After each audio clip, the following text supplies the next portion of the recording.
La République démocratique du Congo et plus précisément la ville de Goma à l'est du pays se retrouve en pleine lutte contre une recrudescence inquiétante de la variole du singe ou Mpox.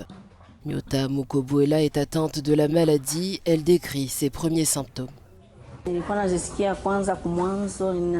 Lorsque tout a commencé, j'ai ressenti des maux de tête, de la fièvre, des douleurs musculaires et des douleurs à l'aine.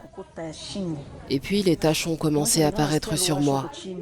Alors j'ai pensé qu'il s'agissait d'une infection. Et puis mon corps a complètement changé. Des gens sont venus me chercher et c'est comme ça que je suis arrivée ici, dans un véhicule de Médecins sans frontières. À l'hôpital général de Nyiragongo, le personnel médical est submergé. La situation évolue rapidement avec un nombre croissant de patients chaque jour.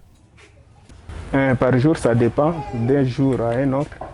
Il y a des fois on recevoir 9, on peut aller même à 15 ou bien 20 malades par jour.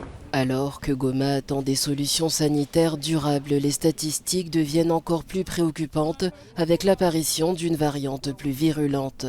La majorité des cas concernent des enfants et beaucoup proviennent des camps de déplacés où les conditions sont propices à la propagation du virus.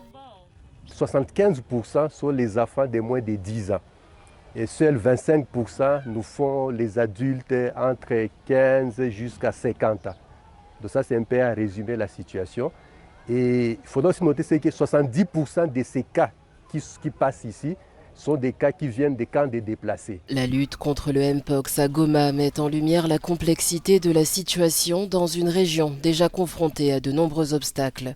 Dans ce contexte préoccupant, les efforts pour contenir l'épidémie et protéger les populations sont essentiels.